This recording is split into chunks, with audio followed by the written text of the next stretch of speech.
क्या आपने कभी सोचा है उस स्त्री का अंत कैसे हुआ जिसे परमेश्वर ने स्वयं मां के रूप में चुना था? वह मरियम जो यीशु की मां बनी, जिसने हर पीड़ा को चुपचाप सहा, जो क्रूस के नीचे अटल खड़ी रही, उसकी मृत्यु का बाइबल में कोई स्पष्ट लेखा जोखा क्यों नहीं मिलता? क्या यह केवल एक साधारण विधाई थी या उसमें छिपा था परमेश्वर का कोई गहरा रहस्य? आज हम बाइबल की गहन परतों, प्राचीन परंपराओं और इतिहास के पन्नों में छुपी उस पवित्र मां की आखिरी यात्रा को जानेंगे, मरियम। इस आख्यान को अंत तक देखें, क्योंकि यह केवल एक अंत नहीं बल्कि अमृता की एक दिव्य गाथा है। जब हम मरियम का नाम सुनते हैं तो हमारे मन में अनायास ही शांति, पवित्रता और अटूट समर्पण की एक छवि उभर आती है। वह कोई राजमहल की राजकुमारी नहीं थी, न ही किसी शक्तिशाली साम्राज्य की वंशज। वह तो गलील प्रांत के एक छोटे से गांव नासरत की एक साधारण, विनम्र युवती थी। फिर भी परमेश्वर ने उसे एक ऐसी महान जिम्मेदारी के लिए चुना जो संपूर्ण मानवजाति के उद्धार का आधार बनी। तो कौन थी यह मरियम? इब्रानी में उसे मिरियम और यूनानी में मारिया या मरियम कहा जाता है। वह यहूदी जाति से थी और पवित्र राजा दाऊद के प्रतिष्ठित वंश से संबंध रखती थी। यह वंशावली अत्यंत महत्वपूर्ण थी क्योंकि भविष्यवाणियों के अनुसार मसीहा का दाऊद के घराने से ही आना निश्चित था। उसकी सगाई एक धर्मी पुरुष यूसुफ से हुई थी जो स्वयं दाऊद के वंशज थे। शायद मरियम भी एक सामान्य यहूदी स्त्री की तरह अपना जीवन जीने के सपने देख रही थी, परिवार बसाने और परमेश्वर की व्यवस्था का पालन करने के। परंतु परमेश्वर की योजनाएं मानवीय अपेक्षाओं से कहीं परे होती हैं।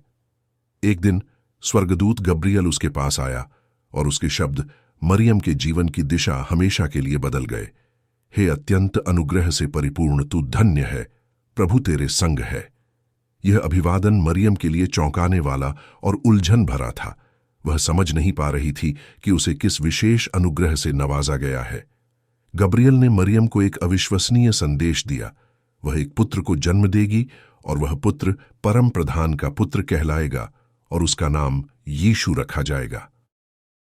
एक कुंवारी युवती के लिए बिना विवाह के गर्भवती होने की बात समाज में अपमान, निंदा और बहिष्कार का कारण बन सकती थी। कल्पना कीजिए, इस असाधारण और चुनौतीपूर्ण बुलाहट को स्वीकार करने के लिए कितने साहस और विश्वास की आवश्यकता रही होगी। मरियम का उत्तर, जो नम्रता, आज्ञाकारिता और पूर्ण आत्मसमर्पण का एक शाश्वत उदाहरण बन गया। देख, मैं प्रभु की दासी हूं, जैसा तूने कहा है वैसा ही मुझसे हो। यह केवल एक स्वीकृति नहीं थी बल्कि परमेश्वर की इच्छा के प्रति उसकी आत्मा का एक पूर्ण आत्मसमर्पण था। इसी क्षण से उसकी आत्मिक यात्रा का उत्कर्ष आरंभ हुआ और वह परमेश्वर की सार्वभौमिक उद्धार योजना का एक अभिन्न अंग बन गई। यीशु के साथ मरियम का जीवन केवल चमत्कारों और ईश्वरीय महिमा से सराबोर नहीं था, बल्कि अनगिनत संघर्षों, गहरी अनिश्चितताओं और मर्मस्पर्शी कष्टों से भी भरा था। वह भली भांति जानती थी कि उसका पुत्र कोई साधारण बच्चा नहीं बल्कि मसीहा, परमेश्वर का पुत्र है। फिर भी एक मां के रूप में उसने उसे मानवीय सीमाओं और संघर्षों के बीच पाला पोसा, उसे इस नश्वर दुनिया में बड़ा होते देखा। जन्म से लेकर वधस्तंभ तक मरियम यीशु की अदृश्य परछाई बनी रही, हर पग पर उसके साथ खड़ी रही। बेतलहेम की विषम परिस्थितियां, एक गर्भवती महिला के लिए सराय में जगह न मिलना और एक गौशाला में अपने पहले बच्चे को जन्म देना उसके जीवन के शुरुआती संघर्षों को स्पष्ट करता है। यह उसकी नम्रता और ईश्वर पर भरोसे का एक प्रारंभिक प्रमाण था। शिमोन की हृदय वेधी भविष्यवाणी। जब यीशु को मंदिर में समर्पित किया गया तो वृद्ध शिमोन ने मरियम से कहा था, एक तलवार तेरा हृदय छेद डालेगी। यह भविष्यवाणी उसके भविष्य के गहन दुख का संकेत थी, विशेषकर यीशु के वधस्तंभ पर की पीड़ा का, जिसे वह एक मां के रूप में अनुभव करने वाली थी। यीशु का मंदिर में खो जाना। जब यीशु केवल 12 वर्ष के थे तो वह यरूशलेम में मंदिर में धार्मिक गुरुओं के बीच गुम हो गए। मरियम और यूसुफ को उन्हें खोजने में 3 दिन लगे, जिससे उन्हें असहनीय चिंता और भावनात्मक पीड़ा हुई। यह एक मां के रूप में उसकी गहरी चिंता और उसके पुत्र के दिव्य रहस्यमय स्वभाव को पूरी तरह समझने की उसकी सतत प्रक्रिया को दर्शाता है। काना का पहला चमत्कार। काना में एक विवाह समारोह में जब दाख मधु कम पड़ गई तो मरियम ने यीशु से कहा, उनके पास दाख मधु नहीं है। यीशु ने शुरू में अनिच्छा दिखाई, लेकिन मरियम ने सेवकों से दृढ़ता से कहा, वह तुम्हें जो कुछ कहे वही करो। इस घटना में मरियम का अटूट विश्वास और यीशु की ईश्वरीय शक्ति में उसका गहरा भरोसा स्पष्ट दिखाई देता है, भले ही उस क्षण वह यीशु की दिव्य योजना की पूरी गहराई को न समझ पाई हो। क्रूस के नीचे की हृदय विदारक घड़ी शायद मरियम के जीवन की सबसे गहरी और सबसे मर्मस्पर्शी पीड़ा का क्षण तब आया जब उसने अपने पुत्र को वधस्तंभ पर अमानवीय यातना सहते हुए देखा। एक मां के लिए अपने बच्चे को ऐसी अकल्पनीय पीड़ा में देखना असहनीय होता है। वह वधस्तंभ के नीचे अटल खड़ी रही, हर चीख और दर्द को अपनी आत्मा में सहती हुई एक मूक गवाह बनी हुई। इसी पल यीशु ने अपनी मां को प्रिय प्रेरित यूहन्ना को सौंपा और यूहन्ना को मरियम को अपनी मां मानने को कहा। यह घटना मरियम की विश्वासियों के लिए एक आध्यात्मिक मां बनने की भूमिका का भी एक शक्तिशाली संकेत था। ये सभी घटनाएं मरियम को केवल एक पवित्र संत नहीं, बल्कि एक मां के रूप में चित्रित करती हैं, एक ऐसी मां जिसने विश्वास, धैर्य और असीमित प्रेम के साथ अपने पुत्र के दिव्य मिशन में सक्रिय रूप से भाग लिया। उसकी असाधारण निष्ठा और संघर्ष ने उसे एक असाधारण महिला बना दिया, जिसकी प्रेरणा आज भी लाखों लोगों को मार्गदर्शन देती है। बाइबल में कहीं भी मरियम की मृत्यु का कोई स्पष्ट या विस्तृत विवरण नहीं मिलता है। यह एक ऐसा रहस्य है जिसने सदियों से धर्मशास्त्रियों, इतिहासकारों और आम विश्वासियों के बीच गहरी उत्सुकता और गहन चर्चाओं को जन्म दिया है। यीशु के स्वर्गारोहण के बाद प्रेरितों के काम की पुस्तक में मरियम का केवल एक बार उल्लेख मिलता है। जब प्रारंभिक चर्च प्रार्थना में एकत्र था, ये सब एक मन होकर प्रार्थना में लगे रहते थे और उन स्त्रियों के साथ और मरियम जो यीशु की माता थी और उसके भाइयों के साथ भी। यह उल्लेख प्रेरितों और अन्य विश्वासियों के साथ उसकी एकता और प्रार्थना में उसकी निरंतर भागीदारी को दर्शाता है। इस संक्षिप्त उल्लेख के बाद बाइबल के कैनन में मरियम का कोई और सीधा या विस्तृत विवरण नहीं मिलता। तो प्रश्न उठता है, बाइबल के इस मौन का अर्थ क्या है? क्या मरियम ने एक स्वाभाविक मृत्यु पाई, जैसे कोई भी मनुष्य अपनी नश्वरता के कारण मरता है?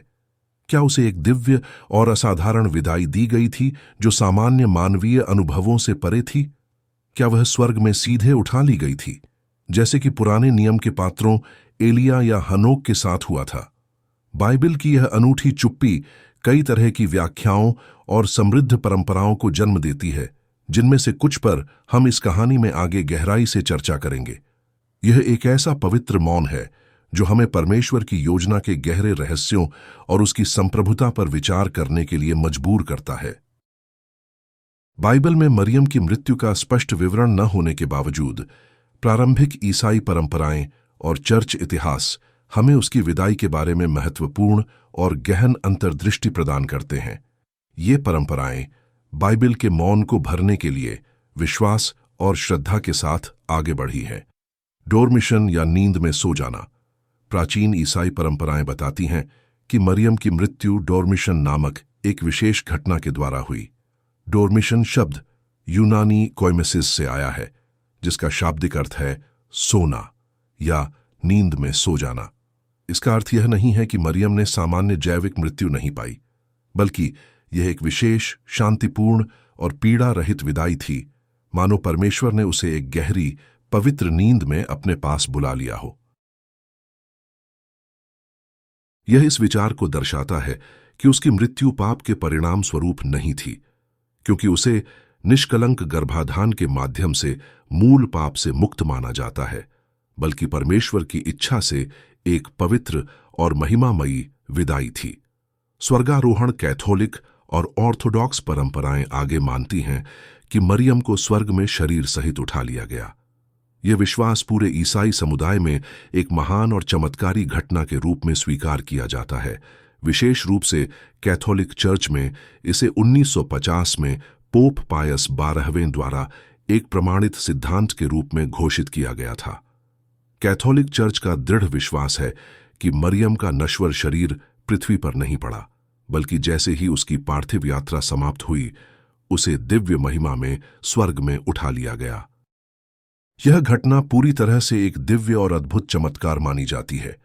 कैथोलिक चर्च की प्रमुख मान्यता है कि मरियम का शरीर और आत्मा दोनों ही स्वर्ग में उठाए गए थे और वह मसीह के साथ हमेशा के लिए रह गई। इस विचार को मरियम का स्वर्गारोहण कहा जाता है, जिसे प्रत्येक वर्ष 15 अगस्त को विश्व भर में भव्य रूप से मनाया जाता है। ऑर्थोडॉक्स चर्च में भी इस घटना को समान रूप से महत्वपूर्ण माना जाता है और वे इसे डोरमिशन कहते हैं। इसके अनुसार मरियम की मृत्यु सामान्य नहीं थी, बल्कि एक विशेष दिव्य यात्रा थी। उन्हें परमेश्वर ने स्वर्ग में उठाया और वहां उनकी आत्मा और शरीर को एक साथ लिया गया। कुछ चर्चों के अनुसार मरियम का शरीर किसी दिव्य मार्गदर्शन के तहत नष्ट नहीं हुआ, बल्कि उसे एक पवित्र तरीके से स्वर्ग में महिमामय किया गया। इन परंपराओं के प्रमाण बाइबल के बाहर के प्रारंभिक चर्च फादर्स के लेखन, धार्मिक ग्रंथों और ऐतिहासिक रिकॉर्ड्स में मिलते हैं, जो इस विश्वास की प्राचीनता और गहराई को दर्शाते हैं। मरियम की मृत्यु का सटीक समय और स्थान क्या था? क्या उसके शरीर के साथ कोई असाधारण चमत्कार हुआ? और क्या उसका पुनरुत्थान भी किसी प्राचीन भविष्यवाणी से जुड़ा है? हमने देखा कि मरियम यीशु की मां का जीवन एक अद्भुत और पीड़ादायक यात्रा थी। उसकी अटूट आज्ञाकारिता, गहन निष्ठा और अथक संघर्ष ने उसे एक असाधारण महिला बना दिया। लेकिन अब हम उसकी मृत्यु के समय क्या हुआ, इस रहस्य को और गहराई से जानेंगे। क्या उसने यरूशलेम की पवित्र भूमि में अपनी अंतिम सांस ली, या फिर वह इफेसुस में अपने जीवन के अंतिम वर्षों में रही? क्या उसके साथ कोई चमत्कारी घटना घटित हुई? आइए इस रहस्यमयी यात्रा पर आगे बढ़ें, क्योंकि मरियम की विदाई केवल उसकी पार्थिव मृत्यु नहीं, बल्कि उसकी अमृता की ओर एक दिव्य कदम था। मरियम की मृत्यु का संभावित स्थान, यरूशलेम या इफेसुस? जब हम मरियम की मृत्यु के स्थान की बात करते हैं, तो सबसे पहला और सबसे गहरा प्रश्न यह उठता है कि उसकी पार्थिव विदाई कहाँ हुई थी। दो प्रमुख परंपराएं इस प्रश्न पर भिन्न भिन्न विचार प्रस्तुत करती हैं। यरूशलेम, पवित्र भूमि में अंतिम विश्राम। एक शक्तिशाली परंपरा के अनुसार मरियम ने यरूशलेम में अपना जीवन समाप्त किया, जहां यीशु का क्रूस पर चढ़ना, मृत्यु और पुनरुत्थान हुआ था। यह विश्वास कई प्राचीन और मध्यकालीन स्रोतों, जैसे कि डोरमिशन ऑफ मैरी के अपोक्रिफल ग्रंथों में पाया जाता है। इस मान्यता का एक प्रमाण यह भी है कि यरूशलेम में गैतसेमानी का बाग के समीप स्थित एक पवित्र स्थान को मरियम के अंतिम विश्राम स्थल और बाद में उसके स्वर्गारोहण के स्थान के रूप में जाना जाता है। कुछ पुरानी कहानियों में यह भी कहा गया है कि मरियम की मृत्यु के समय उसके शिष्यों को दिव्य दर्शन हुए थे, जो इस स्थान की पवित्रता को और बढ़ाते हैं। आज भी यहाँ डोरमिशन एब्बे नामक एक प्रमुख चर्च स्थित है, जो इस परंपरा को जीवित रखता है। एफेसुस, प्रेरित यूहन्ना के साथ प्रवास। वहीं एक अन्य प्रमुख बाइबलिक परंपरा और कुछ ऐतिहासिक दस्तावेज कहते हैं कि मरियम ने अपने जीवन के अंतिम वर्ष एफेसुस में बिताए थे।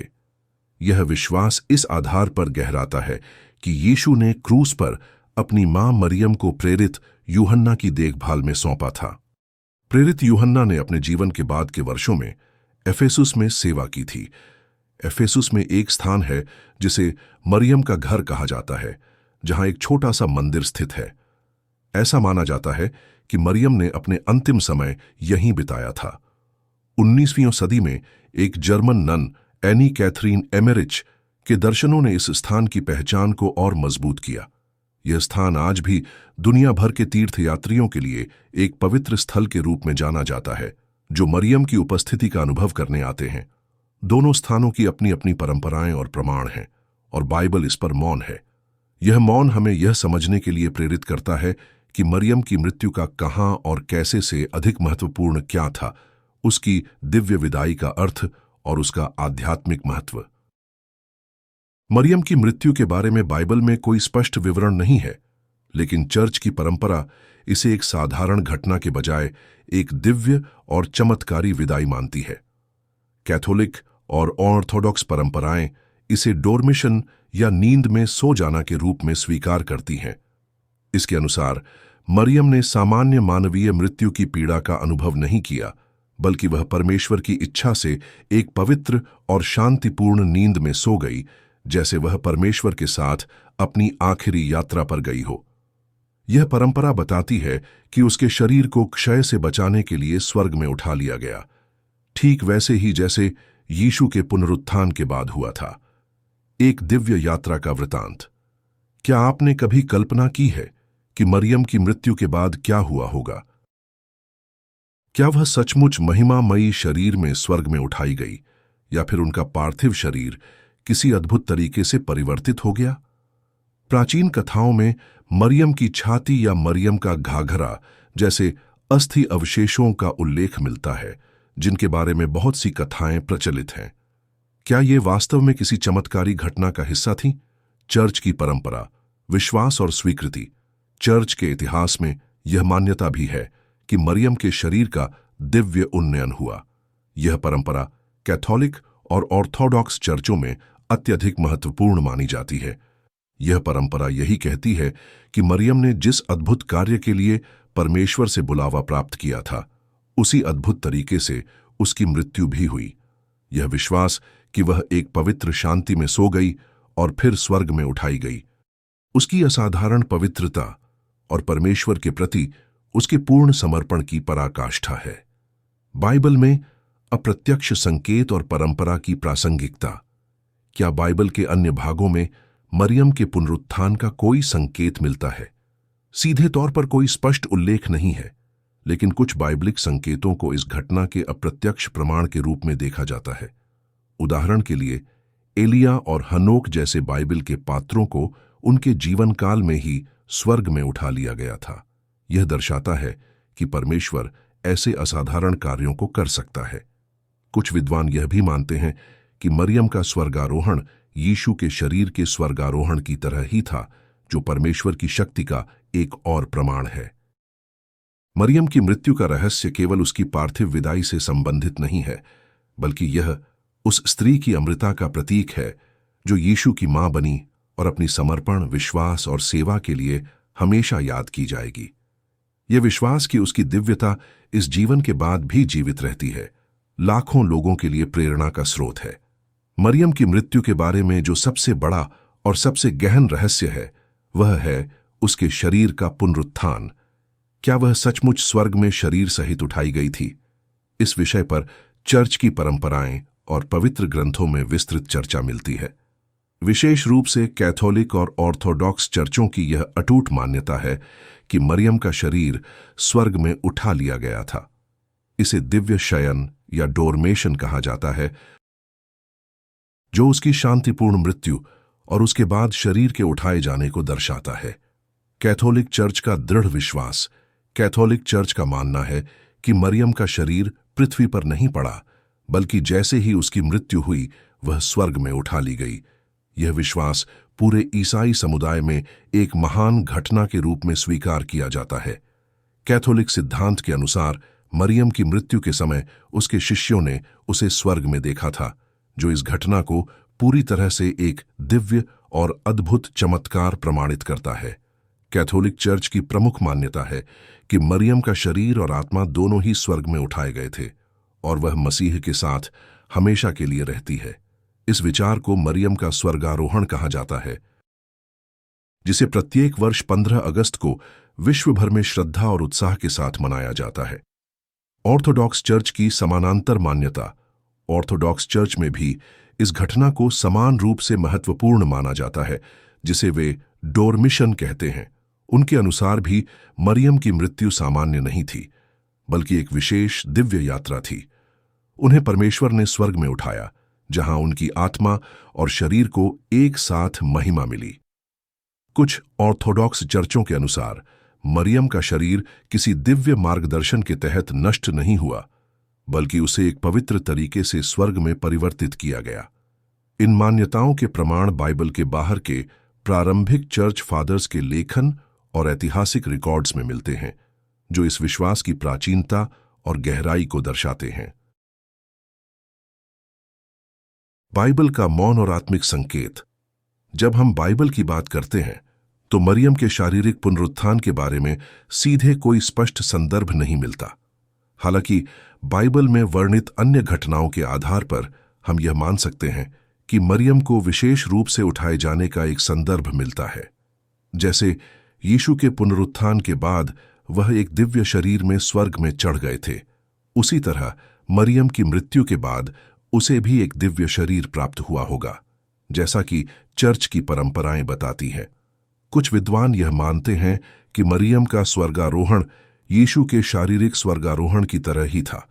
यद्यपि बाइबल में इसका स्पष्ट रूप से उल्लेख नहीं किया गया, फिर भी कुछ बाइबलिक परंपराओं में इस घटना के लिए अप्रत्यक्ष संकेत मिलते हैं। ये संकेत विशेष रूप से उनके जीवन के अवशेषों से जुड़े कुछ चमत्कारी घटनाओं में पाए जाते हैं, जहां उनके पार्थिव अवशेषों का कोई स्थायी निशान नहीं मिला। परंपराओं का ऐतिहासिक प्रमाण।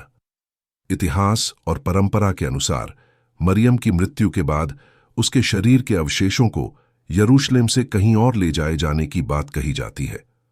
कुछ परंपराएं कहती हैं कि मरियम के शरीर के अवशेष एक चमत्कारी तरीके से गायब हो गए थे, जबकि अन्य परंपराएं कहती हैं कि मरियम के शरीर को स्वर्ग में उठाए जाने से पहले उसे बहुत से चमत्कारों का अनुभव हुआ। एफेसुस के मरियम के घर के स्थान पर आज भी तीर्थयात्री इस बात पर विश्वास करते हैं कि मरियम की मृत्यु के समय उनके शिष्यों को दिव्य दर्शन हुए थे और उनके शरीर को किसी अद्भुत तरीके से स्वर्ग में उठाया गया था। विश्वास का प्रश्न। जब हम मरियम के दिव्य विदाई और पुनरुत्थान के विषय पर विचार करते हैं, तो हमें यह समझने की आवश्यकता है कि ये घटनाएं केवल बाइबलिक ही नहीं, बल्कि धार्मिक परंपराओं और विश्वासों का भी एक महत्वपूर्ण हिस्सा है। बाइबल में इसका कोई स्पष्ट प्रत्यक्ष संदर्भ नहीं है, लेकिन परंपराएं और चर्च इसे एक दिव्य चमत्कार मानते हैं। क्या हम इसे स्वीकार करें? क्या मरियम को स्वर्ग में उठाए जाने की घटना सत्य हो सकती है? यह प्रश्न हर व्यक्ति के व्यक्तिगत विश्वास पर निर्भर करता है, लेकिन जो एक बात निश्चित है, मरियम की कहानी ईश्वर की योजना का एक महत्वपूर्ण हिस्सा रही है और उसकी दिव्यता को कोई नकार नहीं सकता। वह एक ऐसी महिला थी जिसने अपने जीवन को परमेश्वर के प्रति पूरी तरह से समर्पित कर दिया, और उसी समर्पण के फलस्वरूप उसे ऐसी महिमामयी विदाई मिली। मरियम की विदाई केवल एक सामान्य घटना नहीं थी, यह एक दिव्य चमत्कार था जो न केवल उसे बल्कि उसके साथ जुड़े हर व्यक्ति को प्रेरित करता है। उसके स्वर्गारोहण की कथा हमें यह सिखाती है कि भक्ति, विश्वास और समर्पण का फल हमेशा सकारात्मक होता है, जो मृत्यु की सीमाओं को भी पार कर जाता है। मरियम की मृत्यु एक सामान्य घटना नहीं थी, लेकिन उसकी मृत्यु के बाद जो घटित हुआ वह और भी रहस्यमय था। एक मां जो परमेश्वर के पुत्र की जननी बनी, उसके जीवन का अंतिम अध्याय चुपचाप नहीं बीता, बल्कि यह अध्याय चमत्कारों, रहस्यों और आत्मिक अनुभवों से भर गया। बाइबल में इस विषय पर सीधा विवरण नहीं है, लेकिन परंपराओं, प्राचीन दस्तावेजों और शिष्यों के अनुभवों से हमें एक सुंदर आध्यात्मिक चित्र मिलता है। एक मां जो पृथ्वी छोड़ने के बाद भी अपने बच्चों को आशीर्वाद देती रही, उनकी प्रार्थनाओं में मध्यस्थता करती रही। शिष्यों का एकत्र होना और अंतिम दर्शन की लालसा। प्राचीन परंपराओं के अनुसार मरियम की मृत्यु की सूचना मिलते ही यीशु के प्रेरित जहां भी थे, वहां से चमत्कारिक रूप से एकत्र हुए। यह भी कहा जाता है कि स्वर्गदूतों द्वारा उन्हें शीघ्रता से मरियम के पास पहुंचाया गया। वे सभी मरियम के पास पहुंचे, उसके अंतिम दर्शन और श्रद्धांजलि के लिए। एक विशेष उल्लेख सेंट थॉमस का है, जो हमेशा की तरह विलंब से पहुंचे। जब वह यरूशलेम पहुंचे, मरियम को पहले ही दफनाया जा चुका था। उन्होंने केवल एक विनती की, मैंने जब यीशु जी उठे थे तब उन्हें नहीं देखा, क्या अब मां मरियम को एक बार देख सकता हूं? कब्र का रहस्य, मरियम का शरीर कहां गया? थॉमस की विनती पर शिष्यों ने कब्र को फिर से खोला, और जो उन्होंने देखा उसने सबको स्तब्ध कर दिया। कब्र खाली थी, उसमें केवल फूलों की मनमोहक खुशबू थी और एक अद्भुत दिव्य प्रकाश। कोई शरीर नहीं, कोई अवशेष नहीं। यह वही शक्तिशाली संकेत था